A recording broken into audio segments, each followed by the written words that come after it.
Praise the lord అండి. హల్లెలూయా. దేవుని నామానికి మహిమ కలుగును గాక. మీ అందరికి ప్రత్యేకమైన వందనాలు తెలియజేస్తా ఉన్నాను.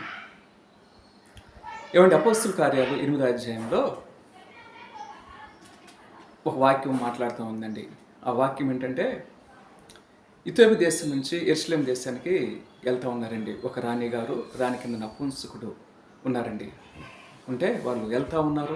వెళ్ళిన తర్వాత యెరూషలేము పట్టణంని, యెరూషలేములో ఉన్న అన్నీ కూడా చూశారు. యేసు ప్రభు గురించి అయితేనేమి, అక్కడ ఉన్న సందర్శన గురించి, అక్కడ ఉన్న మందిరం గురించి, మందిరంలో ప్రత్యేకతల గురించి చూశారండి. చూశారు కానీ ఆయనకు ఒక తలంపు ఉందండి. ఎవరికంటే నపుంసకుడికి తలంపు ఉంది. ఆయన ఏమండి ఐగుప్తు దేశం మీద మొత్తం మీద ఆ రాణి కింద ఆర్థిక మంత్రిగా ఉన్నాడండి ఆయన.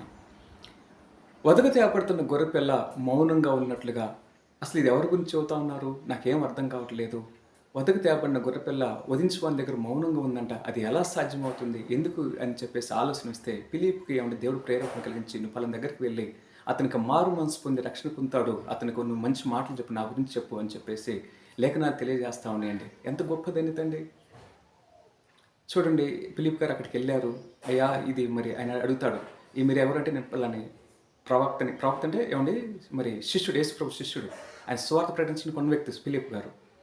నేను ఇలాంటి వ్యక్తి అయ్యా, మరి ఏం పరిస్థితి అంటే నాకు వధించుకు తేబడిన గొర్రెపిల్ల ఉంది, వధించువాని దగ్గర మౌనం ఉందంటే ఏందయ్యా దీని గురించి చెబితే, నువ్వు చెప్పింది నిజమేను, ఈయన నజరేయుడైన యేసుక్రీస్తు, ఈయన మన కోసం అందరి కోసం సిలువైబడినాడు, మన పాపాలన్నీ క్షమించుకోని చెప్పేసి మాట్లాడినప్పుడు ఏమంటే ఆయన యెరూషలేము నుంచి మళ్ళా ఇథియోపియా దేశానికి వెళ్తా ఉన్నప్పుడు ఏమండి ఒక చోట అది చెరువు కావచ్చు, లేకుంటే ఏమంటారు కోనేరు కావచ్చు, అక్కడ రక్షణ పొంది ఏమండి బాప్తిసం పొందినట్టుగా, మారు మనసు పొందినట్టుగా లేఖనాలు తెలియజేస్తా ఉన్నాయండి.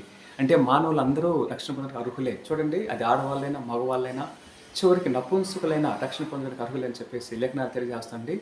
ఎంత గొప్ప ధన్యత అండి. ఏమండి అతను కూడా రక్షణ పొందాడు, చక్కగా ఐగుప్తు దేశానికి వెళ్ళిపోయాడు. ఫిలిప్ కూడా మళ్ళీ యెరూషలేము పట్టణం వైపు వచ్చాడండి. దేవుడు ప్రేరేపణ చేత వెళ్ళాడు. దేవుడికి ఆయనకు సువార్త చెప్పాడు, ఆయనకు రక్షణ ఇచ్చాడు. మళ్ళీ తన ప్రాంతానికి తిరిగి వచ్చాడు. ఫిలిప్ గారు వచ్చారు. మళ్ళీ వాళ్ళిద్దరూ మధ్య ఎప్పుడు కలుసుకుంది లేదంటండి. చూడండి ఎంత గొప్ప ధన్యత అండి అలాంటి పరిచర్య చేయటం. నపుంసకులు కూడా ఆయనకు ప్రేరేపణలు కలిగిందంటే, దేవుని ప్రేరేపణ కలిగి నేను ఏమంటే ఆయన యేసుక్రీస్తుని నమ్మి బాప్తిసం తీసుకుంటే నిత్య జీవులకు ప్రవేశిస్తానని చెప్పేసి ఆయన నమ్మి రక్షణ పొందినట్లుగా లేఖనాలు తెలియజేస్తా ఉన్నాయి. దేవుని నామానికి మహిమ కలుగుగాక. మీ అందరికీ నా ప్రత్యేక వందనాలు తెలియజేస్తా ఉన్నాను. ఆమేన్. హల్లెలూయా.